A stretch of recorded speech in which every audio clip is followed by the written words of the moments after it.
Well, good morning, everyone, and welcome. Today's Advisor Masterclass, the series that we've been running since February this year. And today we're going to talk about maximising value. What are buyers worried about? So we're going to talk about the key things that business buyers are looking for, and in fact, what they're not looking for, what they're worried about, what causes them concern, and what may well cause them to pull out of deals or to negotiate the price down, etc. A little background and intro before we start. As I said, the key focus today is really from a business valuation point of view. What are buyers really worried about? What are people actually looking for? As I said, we've had a very successful series. We started in February. We're obviously up to July, and we've got 4 more in this series to go over the next 4 months through till November. And they're really at the pointy end of the succession and exit planning space around employee share plans, strategic sales, and the process tips and traps, just to see what can really cause us problems as we finalise those liquidity events. The last one in November is really about putting it all together. How do we put all of the material that we've covered throughout the period together and work through how we actually deliver materials to clients, etc. A bit of background, Succession Plus. We started in 2009. We've been working with business owners throughout that time to help them design and implement a succession or exit plan for their business with 2 key outcomes. One is to maximise value. The other one is to achieve a successful exit. We've grown fairly substantially during that period, and we now have accredited advisors all around the country. 2 partners, both Queenslanders, who are very happy this morning after the state of origin in Australia last night. But 2 partners working closely with me in Succession Plus over the last several years and building that business up. As I said previously, we've expanded into an accredited advisor model where we've got 26 accredited advisors throughout the country, and we are still recruiting people, particularly in Victoria. So if you're interested in that, please contact me after the session. Just to give you a bit of context as to how all this fits together, we work with clients on a 21-step process over a period of time, working through the various things that need to be done with and for the business to help prepare it for an exit or succession or sale. And we also, you'll see some of the steps like step 4 and 5, for example, are actually working with the individuals behind the business, the owners, to make sure that their financial planning and asset protection and so on is in place and ready to go. Obviously, the stuff we're talking about today fits down into this stage 4 area around the actual liquidity event and a succession or exit event. Particularly, we're looking at an external sale here, and we're going to cover off, some of the key things to look out for as we get to that point in the succession or exit planning space. The first thing to say is really, as is the case with any buyer of any item, whether you're selling, second-hand goods on eBay, or whether you're selling your property or your car, or whether you're selling your business, buyers are always skeptical. They're always nervous, they're always doubtful and mistrusting, and they're always looking for something that can prove, I guess, the point that there is something to worry about, or that they're paying too much, or that they don't want to go ahead with it. The problem is vendors, sellers actually often help them in this process by giving them issues, by leaving gaps, by not documenting things properly, by not having things completed properly. Either in reality they're not done properly, or just documenting them properly. They probably are done well, but it's not being documented and confirmed, and we can't prove that with any real live sort of evidence. The key thing here is preparation. So when often we're seeing now in the marketplace unsolicited offers, people literally walking into a business and making an offer to acquire it. The sellers have done nothing in terms of preparation. They've done no succession or exit planning, and therefore they don't have the documentation, etc., that they really should have or need to get the deal done. It's pretty obvious when you're in that position, and when you're badly prepared, it's pretty easy to tell. And when that's the case, then we often have problems because we just get caught out without being prepared well. And obviously the key thing is the due diligence is the key phase, I guess. The key part of this project is really when we get to the due diligence point. Most deals fall over at that point. So there's some negotiation. People agree on some broad-based terms and then say they're subject to due diligence. They go away and do the due diligence and find gaps, issues, documents missing, etc. And that then obviously causes the deal to fall over. That's nearly always avoidable simply by preparation. So simply by getting things together. We use a process called reverse due diligence very early in our work with clients. We basically work with them to find out all of the documents and things they need so that we can see what's actually going on. Obviously, part of that process is to find the gaps, find the issues, find the things that are missing, etc. And then we can go and either fix them, document them, solve the problems, fill the gaps, etc., to make sure we've got no issues. So let's have a look at, obviously, some of the key learnings. Over 20 years of managing transactions, we've seen lots of things go wrong. We're going to cover a couple of key things: some buyer turnoffs, what things really turn buyers away; the due diligence deal breakers, what things in due diligence actually cause the big problems; and then there's a quick discussion about good and bad revenue, because that is something that you can really manage in terms of preparation for sale. We're going to talk about that and how you might well do that. Let's have a look at some buyer turnoffs firstly, the things that are really putting things way out of perspective. This is the biggest one by far. Owner dependence. In most small to medium businesses, the business is really dependent on the key people. Maybe it's mum and dad, maybe it's a brother, maybe it's, maybe it's just one person, literally. And the question I always ask people is, if you had to go away for 3 weeks with no preparation, no phone access and no emails in deep, dark Africa somewhere, what does the business look like when you get back? What happens while you're away? Do orders still get filled? Do customers still get deliveries? Do invoices still go out? Do your employees still get paid? Is there a system and process behind all of that happening? Or is it happening accidentally in the background without you? Or in fact, when you get back from 3 weeks away, is there an absolute mess that you've got to clean up and the whole thing's ground to a halt because you haven't been there?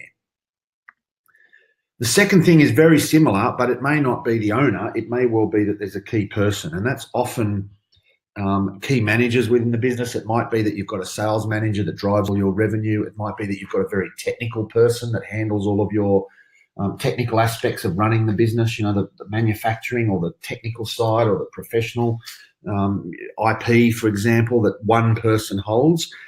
The other thing that happens here a lot is you also get this bottleneck effect where that key manager, for example, everything has to go through them. So decisions have to be signed off by them, payments have to be authorised by them, and those people sometimes can be micromanagers, or to use a far worse term, I guess, control freaks. Then the whole thing becomes a bottleneck. And from a buyer's point of view, that's quite a concerning issue, because if that person leaves when the sale goes through, for example, then they've got a significant problem. No systems, policies and procedures. This seems so obvious when we talk about things like the E-Myth and we see what people have done in terms of systemising their business. There are still many businesses out there that have done nothing in this space. No preparation, no documentation, there's no policies and procedures, there's no workflow systems, no accountability model, et cetera, and everything's done as if it's a brand new process all over again. From a buyer's point of view, another big turnoff. Sales made by the owner. We often track this. I often ask clients, how many of the sales in your business are actually done by you? How many of the sales are attributable to your personal network or relationships or your golfing buddies or the rugby club or the, whatever it might be? How much of it relies on you and your individual skill? Because that's a significant risk for a buyer as well. No pricing model. We've seen a number of businesses. I've seen a business like this just recently where I went to visit, and they're making it up as they go. We're charging what they literally told me. We charge what we can get away with. If we think the customer can pay 500, we'll charge 500. If we think they're only going to pay 300, we'll charge 300. And that's sort of okay, I guess, but it's certainly not a good system to have in place. And from a buyer's point of view, that just doesn't work because it's not replicatable. Owners, founders, hands-on. One of the things we try and do with businesses as we prepare them for exit, we'll often go and actually employ or engage a general manager, which is for two reasons. One, because they can add some value and improve processes and efficiency within the business. But the other one is to prove that the owner doesn't need to be there on the tools working at the coalface all day long. If we can show the buyer that the business is actually independently managed by a general manager and it doesn't need the owner to be there 9 to 5, 6 days a week, then that's much more saleable as a business opportunity. Family members, sometimes we see this where we've got a business we're looking at and the owner introduces you to their brother, their son, their nephew, Auntie Flo or whoever it is, and they're there because they're family members, not because they're the best for the job. Now, that doesn't mean you can't employ family members in your business, but they have to be there for a reason and they have to be legitimate employees that are doing a job and doing it well as anyone else could, not just because their surname is the same as yours, because that does detract from value, obviously. Slack, no budgeting or forecasting. One of the things buyers often ask for is your forecasts. And, the most successful sales that I've worked through have been where we might have 3 years financial projections and maybe 5 years strategic financials, high level projections of financials over that period of time. Not the process of, just having last year's financial statements, put them in an Excel spreadsheet, add 5%, and there's your budget for the next year. So that's really the process. That's really what we need to focus on. Get some strategic budgeting in place, and not just budgeting that you put all the numbers in and out the bottom come what may. Whatever result you get is the result you've got for budgeting. What you need to do is be strategic about your budgeting and plan for, my outcome for this business is I want to take out $500,000 a year, partly in salary and partly in dividends. To achieve that, I need to make a profit of $800,000 a year, so I've got some surplus cash to reinvest. And to get a profit of $800,000 a year, I know I need to turn over $3 million a year, for example. My costs are going to be 2.2, including wages, etc., and therefore I've got 800,000 left. Not putting all the numbers in and just seeing what happens. Poor accounting. Now, one of the things that you see here is, obviously the first part of it is lack of understanding by the business owner of their numbers. Not sure what numbers we're working to, not really sure how my business is performing, inability to outline to you which jobs or which contracts or which projects are the most profitable or the highest margin. They just don't know that. And often you'll see some simple signs that this might be the case. You might do a debtors aging report and you can see debtors all over the place. Some of them very old, some of them fairly new. It's just not managed at all, and you can see that in the reporting. And that either means that we haven't got the right resources internally to do that, or we're not engaging the right resources externally, as in a bookkeeper or accounting firm, etc. Discretionary bonus and incentives and staff salary arrangements. This is very, very common, and buyers absolutely hate it. So there's no pattern to salaries where you might have 3 different people that are in very senior, experienced roles. You might have a general manager and a CFO and a sales manager. They're all paid completely different amounts. They've all got different allowances, different motor vehicle allowances paid, no real structure around it, and no real process around how that's managed or reviewed on an annual basis. It's pretty much an ad hoc type of arrangement. The other thing that makes that even worse is where you get these bonus or incentives. We often ask people, what does your bonus structure look like? How's it designed? How do you apportion the bonus between people? And sometimes you get answers like, well, I look at the bank balance at the end of the year, I've got $100,000 surplus cash and I distribute it amongst my 10 employees. And I just do that at my discretion. I might give one person $15,000 and I'll give the next person $6,000. And I just do that based on gut feel or, discretion or whatever. And that really, firstly, it doesn't work. That model doesn't work with employees or motivating employees in terms of how best to incentivize people. But it also makes it very difficult for the buyer to come in and take that over, because you've got to maintain that. If you start giving people a Christmas bonus 3 years in a row and then the 4th year you don't do it, it becomes a significant problem. Even though it's a bonus and therefore by definition it's unexpected, if you do it for 3 years in a row, guess what? The 4th year it is actually expected. It's not a bonus anymore. It's an expectation that you're actually going to have it. So that's a significant issue as well. The other thing that's really significant in terms of buyer turnoffs is employee management. So what documentation do you have around your employees and how they're managed and KPIs. Do you have job descriptions for every employee? Do you have KPIs? Do you have annual reviews that talk back to those KPIs and how they've actually performed, etc.? That's really what we're talking about in terms of employee performance measurement and management. And people will simply have a look at an employee's file to see what sort of records are in place around this key stuff. Due diligence. Let's talk about due diligence deal breakers. What happens when we go into the due diligence phase? What things are really a problem when the buyer starts to look? And interestingly, it's not always the buyer. It's often the buyer's accountant, the buyer's lawyer, the buyer's CFO might be involved in the process, and other people within the business. If it's a larger business, there might well be people that are actually specialists at M&A, and that's all they do. And so they know what to look for, they know where to look, but some of the simple things that as business owners aren't done well that can cause us problem. The first one is just the corporate register. People are very slack and lackadaisical about managing the corporate register and the asset documentation. You know, do you have all your signed consents, for example, for directors and shareholder documents, etc.? Not hard to do, not even expensive to do, but something that most business owners sort of neglect until it's a little bit too late. And once you get to due diligence and find out that some of the documents that you thought you had or that you should have had aren't there, it becomes very difficult to fix at that point. Missing documents. Sounds simple. I've got many, many examples of particularly things like building leases. I worked with one vendor who was selling a very substantial business in Western Sydney with a large premises, and there was no lease contract. We couldn't find the lease contract. He told me his accountant had it. The accountant said the lawyer had it. The lawyer said he's never seen it. And bottom line is there's no lease in place. Now, that's high risk, very high risk from a buyer's point of view. And it'll often be those missing documents where perhaps the business owner's been working with that landlord for 15 years and they've got a handshake deal and it's never ever caused them a problem. But suddenly a new buyer comes in and that just represents a massive amount of risk.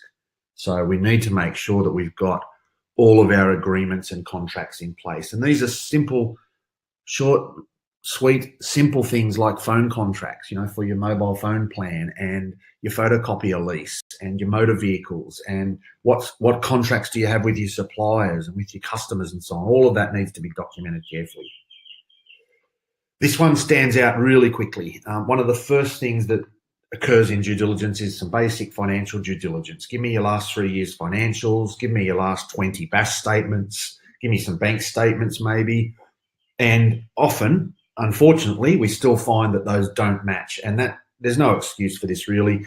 You know, with things like Xero now, it's very, very easy to get your accounting system linked with your bank account, working properly. That always raises the flag of, is this about cash? You know, is there cash in the business? Or is there something else going on that can't be explained when the financials don't match the BAS statements and don't match the bank account or don't match what the owners told us about the performance of the business? That can always be a major risk. Documented procedures that don't match reality. So one of the things that I saw recently in a due diligence process in a factory was the buyer and their due diligence team basically asked about policies and procedures. And the vendor very proudly told them, yes, we've got a documented procedure about the forklifts and how they unload trucks in the factory. And the buyer said, that's great, let's go down and have a look. So he took the procedure down, walked down into the warehouse, and of course, the documented procedure was not being followed by the forklift drivers. So whilst he had the document and it was all very nice and it showed exactly what should happen, it wasn't being followed. And so the document didn't match the reality of how the business was being run, which then puts a serious cloud over the credibility of the whole process. You know, the whole document about policies and procedures, there's no point documenting if they're not being followed. Employee claims. These are simple, something to look out for, but definitely something that you need. If there is something like this, you need to get detailed documentation about what is it, why did it happen, and what's the likely outcome. And that probably needs to be from a third party externally. Talking about workers' comp claims or unfair dismissal claims, HR, etc., Workplace Australia, all that sort of stuff. Securities, this one's often missed. So sometimes people will say, well, no, we paid all the debts out leading up to the sale, you know, we've done that, but that doesn't necessarily mean that there are no longer any securities. And so you need to look at, you know, PPA, have you got charges over the business or any of the assets? Is there any mortgages over property that are involved with the business? Have you given any guarantees? Has the business guaranteed anything externally? Because that's going to affect the buyer.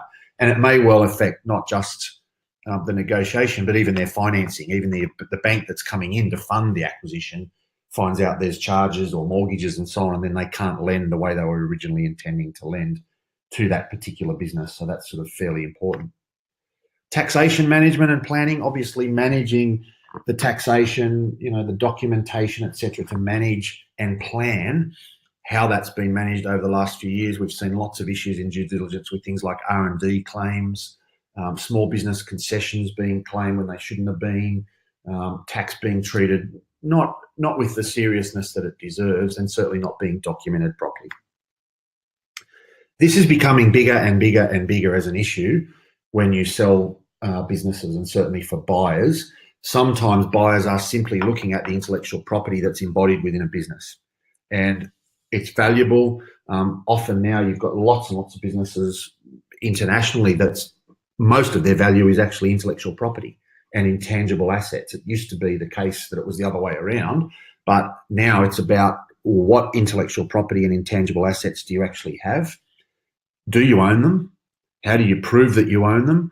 And are they protected? It's no good having massive amounts of intellectual property if it's completely unprotected and anybody can go and copy it, and there's no restrictions, etc. So that is something that you need to look at, and that's things like trademarks and copyright and patents over processes and inventions and intellectual property, etc., to make sure they're as protected as they possibly can be.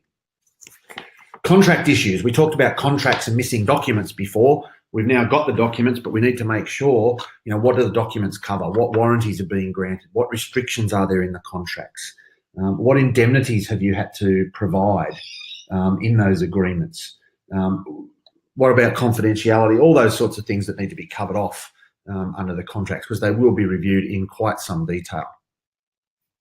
Structures. One of the things that I think business owners typically misunderstand or don't spend enough time understanding is really how do we make sure that the assets are owned by the right entity? Make sure that we've got the right people in the right entities. We've got employees, we've got buildings, we've got equipment. We might have some intellectual property, as I said before.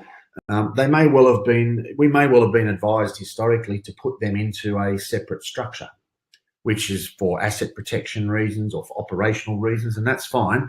But then we find that whilst they're in a separate structure, they were never really sold into that structure. They were just transferred magically. There's no documents, there's no contract or agreement, there's no presentation, etc. So we really need to get that really clear in terms of the documents around that if we've got different structures, and we may not be selling all of the structures. The other thing that happens commonly is we might have a vendor that says, well, I'm happy to sell the business, but I want to keep the building. It's in my super fund, and therefore I want to keep that to fund my retirement, but we need to have documentation around that. Is there a lease agreement in place? Typically, there's often not. Change of ownership. One of the things that worries buyers a lot, and it does come up in due diligence regularly, is these control clauses in our agreements. So where we've got the issue of a control clause where quite simply we have to advise the customer, for example, if there's a change in ownership. And that normally is quite okay, but sometimes that can cause us a problem if there's an issue. So we need to be aware of those. Are they in our contracts? And if they are, what do we need to do to make sure that that doesn't cause us any problem? Now, I want to speak briefly about good and bad revenue. And the good and bad revenue is really quite simple. In all businesses, it really is the case that there are different types of revenue in your business. And some of the key things that we want to talk about that actually determine whether it's good or bad revenue, because this has a massive effect on the valuation of the business going forward, and it'll certainly come up in due diligence. So if we've got bad revenue, then every sale's a new sale. We're just constantly looking for new customers, and it's a one-off type transaction. They don't come back to us. They don't buy from us regularly. Every time we make a sale, we've got to find a new customer and sell them our widgets. And that becomes quite difficult because it's quite expensive to do that. It costs a lot of money to sell and market, to sell and market to those people. And it just means we've got a constantly ongoing marketing and sales type budget. Variation in pricing. We talked about this before in terms of the due diligence and so on. But where we've got different salespeople or different clients or different products, and we've got all sorts of different pricing and terms, it might well be that we sell the the same price, but some clients are paying 7 days, some clients are paying 30, some clients are paying 30 end of month, etc., etc. So it's about getting some consistency and some structure around your revenue model so that the buyer can see that it's easy to replicate it. No contracts, purchase order only, verbal agreement, or even a handshake in some cases. And I've actually seen businesses where a couple of $100,000 of sales is actually not documented. There's no purchase order, there's no contract, there's no sales agreement or terms and conditions. It's just, yep, can I buy $200,000 worth of your widget and you deliver it next Friday and everything's good. And everyone's happy to do that. But when something goes wrong, the fact that we've got no documentation causes a lot of problems. Variations. So starting to have a look at how we handle variations within our agreements. And some of the things that can trip us up here are things like foreign exchange interests. If we're buying and selling goods externally or internationally, how do we manage the foreign exchange risk? Is it our risk? Is it the buyer's risk? Is it our customer's risk, etc.? Review clauses. Now, there's lots and lots of special circumstances where we get these review clauses. Now, this can actually positively impact your revenue. If you've got a consistent review clause in all your agreements where the pricing can be adjusted by CPI or 4%, whatever's the greater, or clauses like that can actually add significantly to your revenue model. The key thing is, A, do they exist, and B, are they actually used and enforced on an annual basis? Can be quite positive. Revenue funding. Obviously, there's opportunities to have a look at our process and say, okay, if we're making regular large dollar value sales, should we externally provide some kind of funding model? Is there a model where we can, and the old fashioned version of that, I guess, is debtors factoring, but you can see it all the time with insurance companies. You can do premium funding. You get your car insurance, it's $1,200 paid up front, or it's $1,300 if you pay it monthly. And so that's a simple example of funding revenue. It often helps the sales process. It's easier for people to pay for it and manage it if it's paid monthly. There's also firms like QuickFee that are used commonly by professional services firms where $10,000 sale, you can pay it monthly over 12 months. It makes it much more affordable. So again, this can be used to great effect. Obviously, there's a cost to all of this, so you need to factor that into your equation, but certainly something to look for. Length of contracts, and this is a big one. This is one that we've done successfully a number of times with businesses that are preparing for sale, where we go back to existing customers and upgrade their contract. Maybe we give them a slight concession or discount or better terms if they sign a 5-year contract rather than a 2-year contract. Obviously, as a buyer, that becomes highly valuable to me and highly attractive to buy that business if I've got contracted income out 5 years in advance, as opposed to, say, a 6-month contract that's constantly reviewed and revised. People will then lock that revenue in and basically bank on it coming in because it's contracted. It's ready to go. In the same way, fixed fee engagements as well. And often now you'll see lots of professional service firms moving across to fixed price contracts as opposed to an hourly rate or a do and charge type arrangement. And there's traps and tips here, both good and bad. Fixed price contracts obviously give you a lot more certainty about the level of income that you're going to have. And not only that, but when it's going to come in and how it's going to be paid.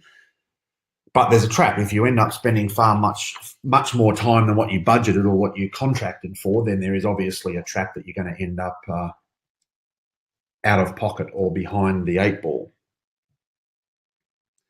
Payment terms and arrangements. Obviously, you need to think about, we talked before about funding, etc. I'm noticing a lot more people, and I mentioned there the electricity model. I noticed on my electricity bill, there's 2 prices. One if you pay by the 10th of June and one if you pay later. And the first one is obviously significantly discounted. You're actually seeing a lot of electricity offers coming out now saying, we'll give you 20% off if you pay on direct debit monthly, for example. So lots of people doing this, early payment discounts, often people give you 5% discount if you pay early, etc. But the reverse also applies with offers, particularly places like Harvey Norman, where you can buy a new TV and it's interest-free for 60 months. You need to be really careful around how those arrangements are actually funded and what the end, it's a bit like the back ending of the rugby league contracts in the NRL where they back end them 5 years out. Well, that's fine today, but it's not great in 5 years' time because now you've got all these back-ended contracts you've got to catch up on. The interest-free arrangements can be similar to that. as well. Obviously, the model here, the pricing and payment structure, is really about how do we build a long-term revenue model? How do we get a long-term recurring revenue? It's far better for me to have a client paying me $1,000 a month every month for the next 5 years than it is to make random sales of 5,000 here and 6,000 there, etc. Far more valuable. And obviously that long-term recurring revenue business model is certainly more valuable. Certainly from a buyer, it's far more valuable to be able to have access to that recurring revenue because it gives you a lot more certainty around the income, etc. So the key thing, we've gone through quite a number of tips and traps there and due diligence things to look out for. The webinar's recorded, it'll be uploaded onto our website in the next couple of days. So if you wanted to go back through them, make a list, etc., you can go through those. That's always available. It'll take a couple of days to upload that, and then it'll be available, say, early next week. There's also, as I said before, we are still looking for accredited advisors. Here's the locations we're still looking for people. So if you're interested in being an accredited advisor with Succession Plus, very happy to have a conversation with you whenever you like. My contact details are there on your screen now. A few more seminars to come. Obviously, August, the next one is on employee share plans as a succession options. This is an area where we do a lot of work and we've got a lot of expertise. So I'm going to talk to you about employee share plans and how they work and why we use them and what sort of some of the key things that you can take advantage of in terms of employee share plans. And then there's a couple more still around the sales and liquidity events. What are buyers really looking for, attracted to? What are our tips and traps around the M&A process itself? We do have some time now for some questions, so I'm happy to answer questions. If people have questions, obviously you can type them into the chat box on the bottom right-hand side of your screen, and I'm happy to go through them with you. Are there any questions? Yeah, I've got one here. So, okay. How long does due diligence typically take and how much does it cost? Okay. Look, that's a really difficult question to answer, to be honest. I have seen due diligence move as quickly as 2 weeks.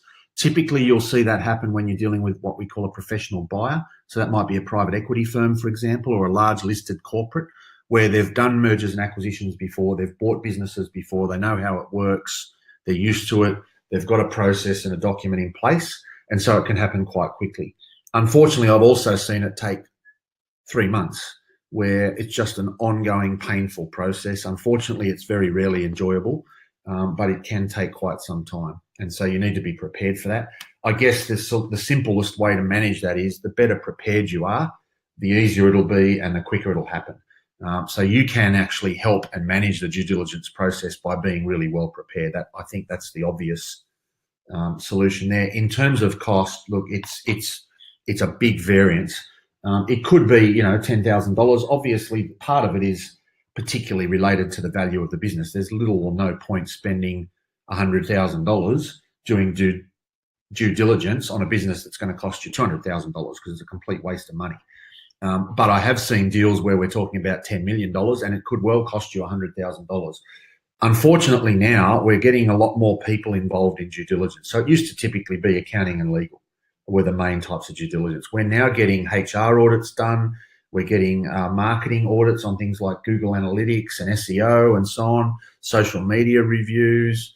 We're getting human resources people coming in and looking at contracts and employees and even interviewing, etc. So that all adds to the cost, unfortunately. So that you've got to factor that in. That can definitely be an issue in terms of due diligence, both time, but also obviously in hard dollar cost. What do you have to actually pay? Any other questions? I'm happy to answer any other questions. So there was a question here. Are your other webinars available on the website? Yes, they are. We will certainly send out a link. I'll ask our office to make sure that anybody that's enrolled today gets a copy so that we can send them out to everybody. But they are definitely on our website. So if you go onto our website, there's a content hub, I think it's called, which has got a library of all our content, blog articles, white papers, but you'll find a session there where these are all recorded and available online. And you can go on and they're all free. You just go on and get them and you can download them or listen to them again, etc. if that helps. And I hope that does. Any other questions I'm happy to answer. Otherwise, we'll wrap things up. Thank you very much for joining us. And I look forward to catching up with you on the 9th of August when we talk about employee share ownership plans as a succession tool. So thank you for joining us, and I hope that's been helpful, and we'll look forward to catching up with you in August.